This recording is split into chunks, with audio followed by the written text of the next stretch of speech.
आज से हमें निम सेट स्टार्ट करना है, ठीक है। नेशनल इंस्टीट्यूट ऑफ टेक्नोलॉजी का एक एंट्रेंस एग्जाम है फॉर MCA, ठीक है। और हम यहाँ पे मैथ्स का पोर्शन जो सिलेबस में है, हम उसका मैथ्स का पोर्शन पढ़ेंगे और स्टार्ट करेंगे हम सेट थ्योरी से, ठीक है। तो पहले हम सेट्स को डिफाइन करते हैं, ठीक है। तो सेट क्या होता है? A set is a well-defined collection of distinct objects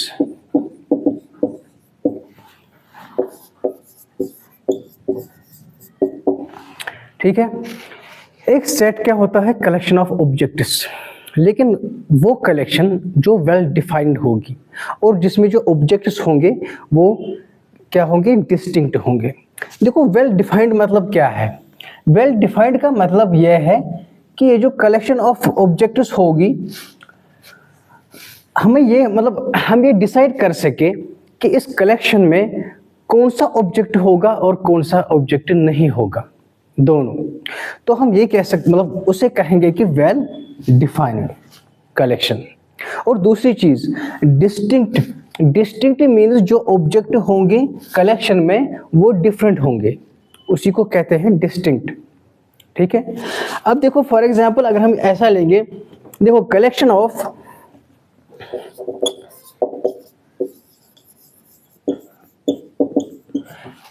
of students in your class, ठीक है। अगर हम एक कलेक्शन लेंगे स्टूडेंट्स की जो आपकी क्लास में है, क्या वो सेट है ना? पहले देखना है वेल डिफाइंड है। वेल डिफाइंड मतलब क्या हम ये डिसाइड कर सकते हैं कि इस कलेक्शन में कौन सा ऑब्जेक्ट होगा और कौन सा नहीं होगा? हाँ, कर सकते हैं, है ना। कॉमन सेंस से आपको पता है स्टूडेंट्स कितने हैं और इस क्लास में है। अगर आपको और कोई स्टूडेंट मतलब दिखेगा, आप ही डिसाइड कर सकोगे ये इसमें है या नहीं है। और दूसरी बात, सारी स्टूडेंट जो है वो डिफरेंट है, डिस्टिंक्ट है। तो collection of students in your class वो एक सेट है ना। ऐसा फॉर एग्जाम्पल मैं लूंगा, ऐसा 1 2 3 4, क्या ये सेट है? ये भी सेट है। हमें पता है इसके ऑब्जेक्ट्स क्या है, 1 2 3 एंड 4, है ना। तो आप यहाँ पे डिसाइड कर सकते हो कि इसमें इसके मतलब कौन सा एलिमेंट होगा या कौन सा ऑब्जेक्ट होगा इसमें या कौन सा नहीं होगा, ठीक है।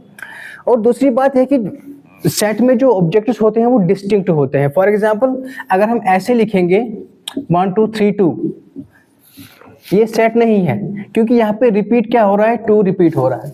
तो इसकी जगह हम ऐसे लिख सकते हैं 1 2 and 3। Now this is set, क्योंकि यहाँ पे ऑब्जेक्ट्स डिस्टिंक्ट है, ठीक है। अच्छा, अगर अब मैं ऐसे बोलूं, n है for example, n collection of natural numbers, collection of natural numbers, ये भी सेट है ना। आपको पता है नेचुरल नंबर्स कौन से हैं और वो डिस्टिंक्ट भी है, 1 2 3 4 एंड सो ऑन। आप फॉर एग्जाम्पल मैं आपको बोलूंगा √3, क्या इसमें होगा या नहीं होगा? आप बोलोगे नहीं, है ना। तो हमें डिसाइड कर सकते हैं कि इसमें क्या होगा और क्या नहीं होगा। This is a set. अब देखते हैं, देखो for example collection of this, collection of ऐसे लिखेंगे rich persons, for example rich persons in,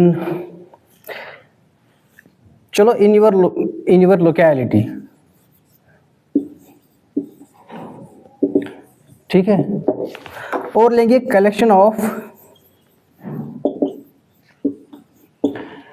pet animals, pet animals.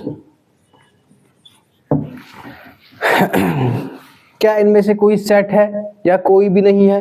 देखो, कलेक्शन ऑफ रिच पर्सन्स, ये जो वर्ड है ना रिच, ये खुद वेल डिफाइंड वर्ड नहीं है। This is not well defined word. क्यों नहीं है? देखो, अगर फॉर एग्जाम्पल 3 पर्सन्स है, A बी एंड सी। इसकी जो इनकम है, फॉर एग्जांपल इसकी जो इनकम है वो 10,000 है, इसकी 1 लाख है, ठीक है, और इसकी जो फॉर एग्जांपल 10 लाख है, ठीक है। जो इसके देखो, इसके लिए अगर देखेंगे ये इसको बोलेगा ये रिच है ना, लेकिन ये इसको बोलेगा ये रिच है। यहाँ पे रिचनेस में जो है वो कंपैरिजन है ना। अगर अब किसी के पास फॉर एग्जांपल 10 करोड़ है, वो मतलब ये कहेगा कि वो सबसे बड़ा रिच है ना। तो ये जो रिच वर्ड है ये वेल डिफाइंड नहीं है खुद। अगर वेल डिफाइंड नहीं है तो कलेक्शन कहाँ से वेल डिफाइंड होगी, ठीक है। तो this is not a set, ये सेट नहीं है।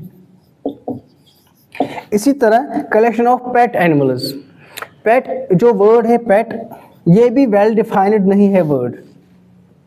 कभी कभी वाइल्ड एनिमल्स भी पेट बन जाते हैं, है ना। तो ये भी जो है वेल डिफाइंड वर्ड नहीं है, तो कलेक्शन भी वेल डिफाइंड नहीं होगी। This is not a set, ये भी सेट नहीं है, ठीक है।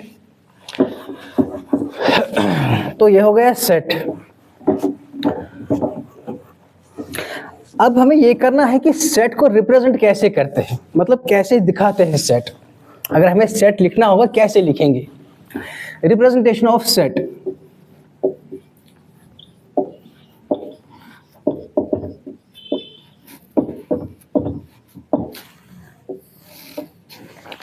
दो तरीके हैं सेट को रिप्रेजेंट करने के लिए। एक को कहते हैं रोस्टर फॉर्म, और या कहते हैं टैबुलर फॉर्म, और दूसरे को कहते हैं सेट बिल्डर फॉर्म,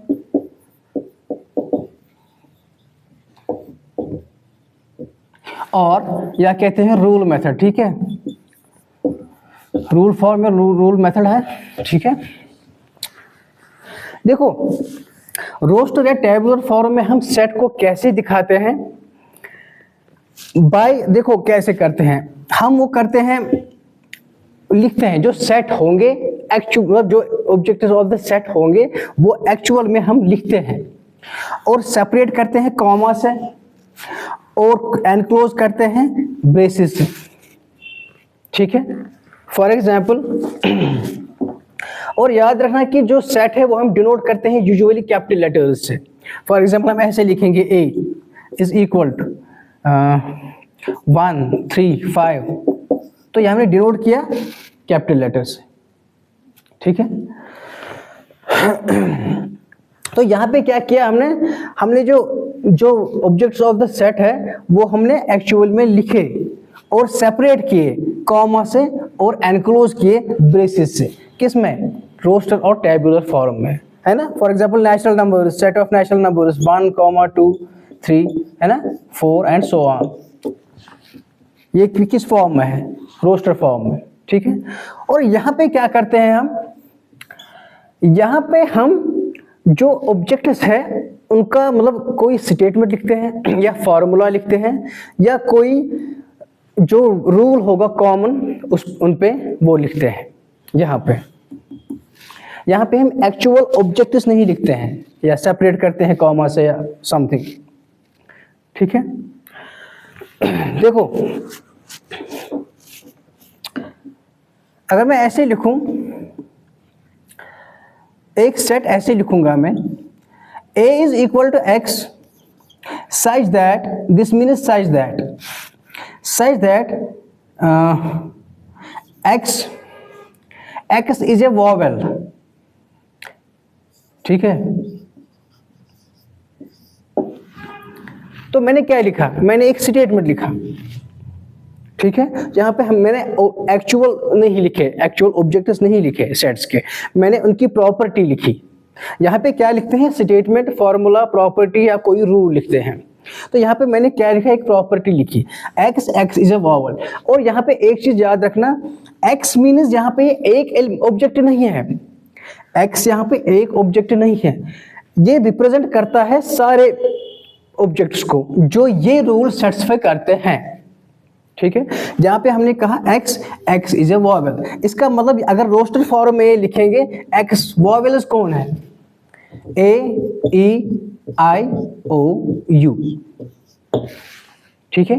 तो यहाँ पे x क्या करता है, रिप्रेजेंट करता है सारे ऑब्जेक्ट्स को, ठीक है। तो ये हो गया रिप्रेजेंटेशन ऑफ सेट। अब देखो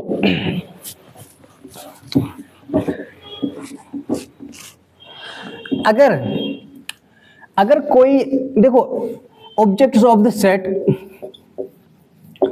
objects of set are called, जो सेट्स में ऑब्जेक्ट होते हैं उनको कहते हैं एलिमेंट्स, एलिमेंट्स और मेंबर्स, और या कहते हैं पॉइंट्स भी, ठीक है।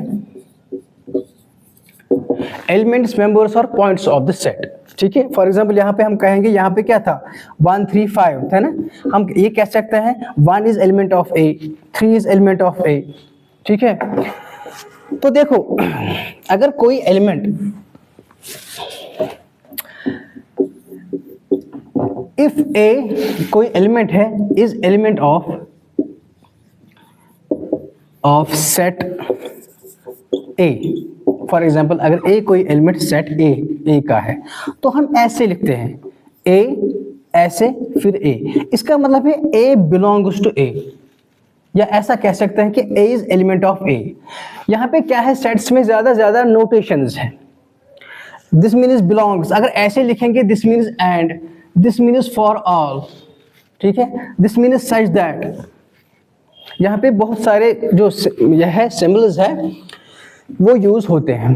तो यहाँ पे एप्सिलॉन है, एप्सिलॉन यहाँ पे इसका मतलब है बिलोंग्स या A is element of A. इसी तरह अगर बी एलिमेंट नहीं है, B is not an element of A, not element of A. अगर बी इसका एलिमेंट नहीं है ए का तो ऐसे लिखेंगे बी ऐसे, फिर it means B does not belong to A, B A में नहीं है, ठीक है।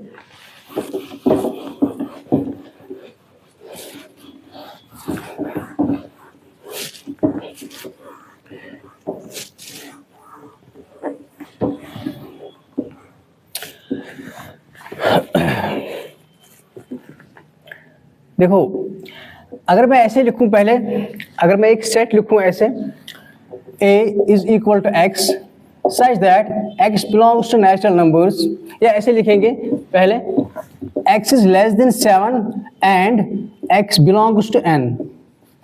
इसका मतलब क्या है, ये किस फॉर्म में लिखा मैंने, किस मेथड में मैंने लिखा है, सेट बिल्डर या रोल मेथड में, है ना। ये सेट, क्योंकि मैंने क्या लिखा यहाँ पे, कोई स्टेटमेंट लिखा, प्रॉपर्टी लिखी। तो यहाँ पे क्या है, x वो एलिमेंट है जो लेस देन है 7 and this means and x belongs to natural numbers. तो नेचुरल नंबर में से वो नंबर जो लेस देन 7 है। अगर ये रोस्टर फॉर्म में लिखेंगे, कौन से नंबर से लेस देन 7 और नेचुरल नंबर से, मीन्स 1 2 3 4 5 एंड 6, ठीक है।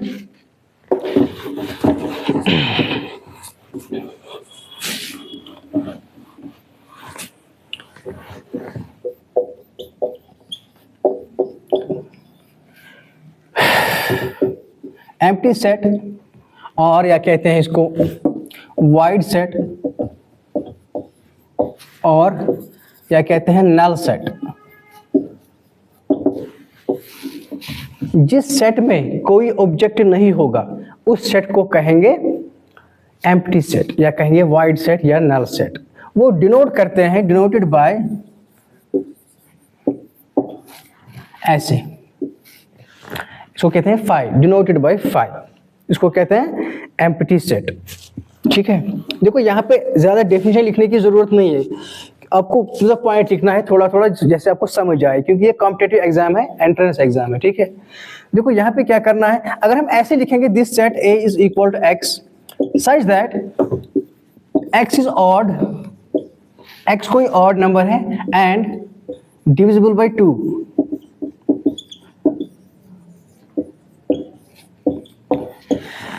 यहाँ पे क्या है, x वो नंबर्स हैं, ऑड नंबर्स हैं जिनको डिवाइड 2 से होता है। ऐसा कोई और नंबर नहीं है जिसको 2 से डिवाइड होगा। और डिवाइड का मतलब हमें पता है, डिवाइड का मतलब क्या कहते हैं यहाँ पे। डिवाइड मीन्स अगर हम यहाँ पे b को a से डिवाइड करेंगे, रिमाइंडर 0 आना चाहिए और दिस इंटीजर, ये कोई इंटीजर होना चाहिए, उसी को कहते हैं डिवाइड करना। वरना ऐसे तो हम किसी को भी डिवाइड कर सकते हैं, फिर आंसर आएगा पॉइंट, इसमें क्वोशंट आएगा, फॉर एग्जांपल पॉइंट समथिंग। लेकिन यहाँ पे पॉइंट नहीं होना चाहिए, कोई इंटीजर होना चाहिए, उसी को कहते हैं हम डिवाइड करना। ठीक है, तो ये सेट जो ये एम्प्टी है, दिस इज 5, इसमें कोई एलिमेंट नहीं होगा क्योंकि कोई भी नंबर 2 से, कोई भी और नंबर 2 से डिविजिबल नहीं है। ठीक है,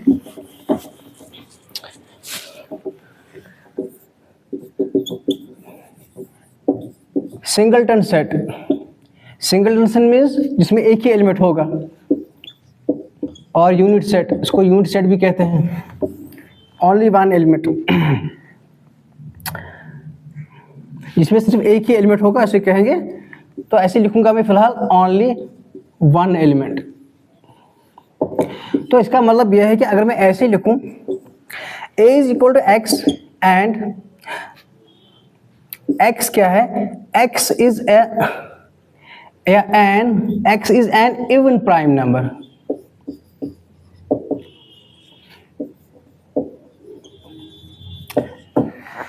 x वो एलिमेंट है जो इवन नंबर है और प्राइम है। एक इवन नंबर, एक ही जो प्राइम नंबर है वो 2 है। तो इस सेट में क्या होगा, एक ही एलिमेंट होगा 2। ठीक है, तो this is singleton set.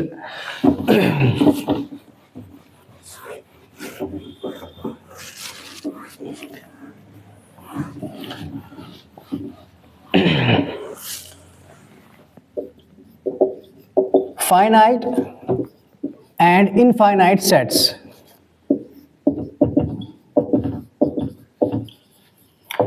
Finite और इनफाइनाइट, देखो आपको ऐसे ही पता चला होगा नाम से ही कि फाइनाइट सेट क्या होंगे, जिसमें ऑब्जेक्टिव्स फाइनाइट होंगे। इनफाइनाइट सेट क्या होंगे, जिसमें इनफाइनाइट होंगे, है ना। देखो finite set, A set containing finite number of elements, finite number of elements is called finite set.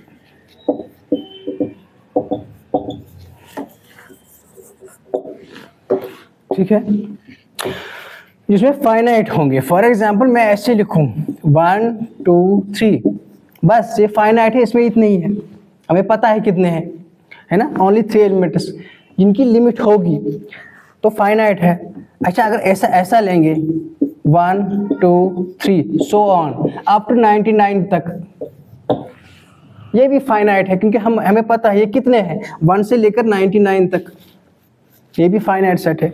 और याद रखना ये जो एम्प्टी सेट है, एम्प्टी सेट को भी हम फाइनाइट ही कहते हैं, इज ऑल्सो फाइनाइट सेट। ठीक है,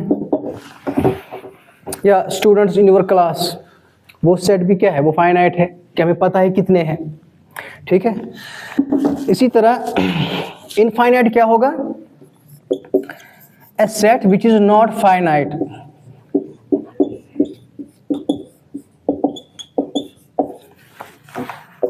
is called infinite, infinite set। जो फाइनाइट नहीं होगा उसे कहेंगे infinite set. Natural numbers, rational numbers जो डिनोट करते हैं क्यू से, रैशनल नंबर्स। ठीक है, अच्छा, रियल नंबर्स और सारे इनफाइनाइट सेट है ना। नेचुरल नंबर्स एंड 1 से स्टार्ट होता है, 1 2 3 4, लेकिन इसका कोई लिमिट नहीं है, ये इनफाइनाइट सेट है। या क्यू, रैशनल नंबर्स, वो भी इनफाइनाइट है, रियल नंबर्स इनफाइनाइट। या Z, Z mean set of integers. Set of integers क्या होता है, -3 -2 -1 0 1 2 3 एंड सो ऑन, है ना। ये सेट भी बोथ साइड्स, यहाँ से भी इन्फिनिटी तक और यहाँ से भी इन्फिनिटी तक है, इसका भी कोई लिमिट नहीं है, तो ये भी इनफाइनाइट सेट है। ठीक है, और लास्ट में फिलहाल एक लिखो, इक्विवेलेंट सेट्स। या पहले ऐसे लिखेंगे, ऐसे लिखो, ऐसे इक्विवेलेंट सेट्स, इनको कहते हैं इक्विपोटेंशियल भी, इक्विपोटेंशियल सेट्स भी कहते हैं इनको, इक्विवेलेंट सेट्स को। टू सेट्स देखो, two sets A and B are said to be equivalent if they have same number of elements.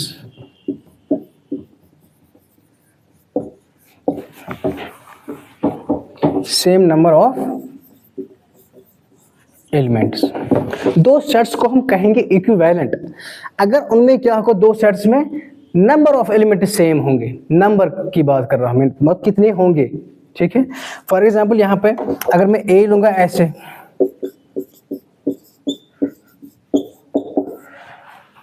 और बी है for example this set of vowels A E I O U, ये कितने हैं इस set में 5, इसमें भी कितने हैं 5, तो A and B are equivalent.